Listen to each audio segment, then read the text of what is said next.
តាកំហាប់ពាក់លើបវេគឺចំនួនប្រភេទគីមីកតាសម្ពាធពាក់លើបវេគឺចម្ងាយរវាងម៉ូលេគុលដែលនៅជិតគ្នាឬក៏ឆ្ងាយគ្នាចំនួនកិច្ចប្រសិទ្ធល្បឿនគឺសមាមាត្រគ្នាទាំងអស់វាខុសគ្នាតាមមួយម៉ាត់ដំបូងតាក់ទងមួយកតាមួយទេបន្តិចនៅក្នុងកតាមួយគេមានពាក្យកលឹះទូចមួយរបស់គេនៅក្នុងហ្នឹងដើម្បីដែលយើងចាប់បានពាក្យកលឹះហ្នឹងហើយយើងអត់ចាំបាច់ទន្ទិញឲ្យវិញឆ្ងាយទេយើងមើលកតាតែពិតនៅក្នុងសភៅគេដាក់មានតែ4កតាទេតែគ្រូញែកឲ្យយើងចេញជា5អញ្ចឹងទៅស្រួលមើលទាំងអស់គ្នាអញ្ចឹងយើងមើលនេះតាក់ទងជាមួយនឹងកតាទាំង5ហ្នឹងណា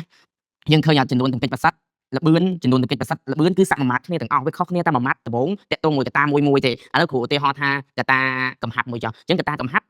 ពាក់កលឹះរបស់វាគឺចំនួនប្រភេទគីមីកតាសម្ពាធពាក់កលឹះរបស់វាគឺចម្ងាយរវាងម៉ូលេគុលដែលនៅជិតគ្នាឬក៏ឆ្ងាយគ្នាបន្តិចគ្រូនឹងប្រាប់ថាមិនជិតមិនឆ្ងាយមិនហើយតាក់ទងមួយសីតុណ្ហភាពតាក់ទងមួយពាក់កលឹះវាមានពីរធម្មពលនិងចលនាដល់ពេលនេះទំហំផលិតនេះពាក់កលឹះរបស់វាគឺផ្ទុយប៉ះអញ្ចឹងគ្រូទុកអានេះបញ្យល់យើងចង់ក្រោយគេដោយសារហ្នឹងវាបច្ចេកគេដល់ពេល3 4ខាងក្រោមនេះគឺវាសមាមាត្រគ្នាសមាមាត្រមិនលើឧទាហរណ៍ថាគេបង្កើនកំហាប់មានន័យថាគេបន្ថែមកំហាប់អញ្ចឹងយើងនិយាយថាចំនួនប្រភេទគីមីច្រើនចំនួនកិច្ចប្រសិទ្ធកើនល្បឿនលឿនឃើញវាសមាមាត្រកើនច្រើនលឿនទៅហ្មងបើគេបន្ថយកំហាប់ចំនួនប្រភេទគីមីតិចចំនួនកិច្ចប្រសិទ្ធថយចុះល្បឿនយឺតឃើញវាសមាមាត្រគ្នាសម្ពាធនេះក៏ដូចគ្នាសម្ពាធយើងនិយាយថានៅពេលគេបង្កើនសម្ពាធនៅក្នុងដបមួយបើយើងច្បាច់ដបនឹងចូលគេបង្កើនសម្ពាធច្បាស់ជាម៉ូលេគុលវាខាត់ទៅជិតគ្នាអញ្ចឹងវាងាយនឹងប៉ះទង្គិចគ្នាល្បឿនលឿនតែបើគេបន្ថយសម្ពាធគម្លាតរវាងម៉ូលេគុលឆ្ងាយពីគ្នាទង្គិចប្រសិទ្ធវាតិចល្បឿនយឺតឃើញវាសមាមាត្រអត់សម្ពាធធំល្បឿនលឿនទៅតាមមួយគ្នាចុះសីតុណ្ហភាព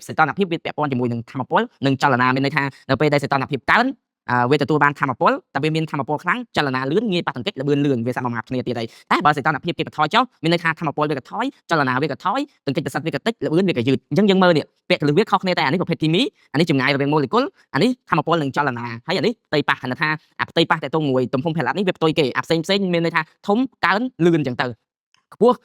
ច្រើនលឿនអញ្ចឹងមានន័យថាវាសមាមាត្រគ្នាទៅតាមអាពាក្យក្បាលរបស់វាតែទំហំផលិតមួយគឺវាខុសពីគេមានន័យថាទំហំផលិតធំផ្ទៃប៉ះវាទៅជាតូចវិញចំនួនទង្គិចប្រសិទ្ធតិចល្បឿនយឺតវិញតែបើទំហំផលិតតូចផ្ទៃប៉ះធំចំនួនទង្គិចប្រសិទ្ធច្រើនល្បឿនលឿនវិញអញ្ចឹងយើងឃើញអត់គ្រប់កតាមួយគេមានពាក្យកលឹះតែមួយម៉ាត់ទេយើងអត់ចាំបាច់ចាំអានេះឲ្យញ៉ៃច្រើនទេចាំតែពាក្យកលឹះហើយយើងដឹងថាអាពីរនេះសំខាន់ជាងគេត្រូវតែមានពីរហ្នឹងនៅពេលឆ្លើយសំណួរយកពីរហ្នឹងមកបន្ថែមជាមួយនឹងពាក្យកលឹះទៅយើងឆ្លើយមេរៀនហ្នឹងអត់ចេះច្រឡំអត់ចេះខុសអីអត់ប្របាក់ទន្ទិញច្រើនទៀតអញ្ចឹងវីដេអូគ្រូមានប៉ុណ្ណឹងសង្ឃឹមថាគ្នាយើងអាចណូតចំណុចហ្នឹងយកទៅរៀនទន្ទិញខ្លួនឯងឬក៏មិនបាច់ទន្ទិញក៏បានដែរឲ្យតែចាំតែមួយម៉ាត់ហ្នឹងទៅអូខេឲ្យមេរៀនហ្នឹង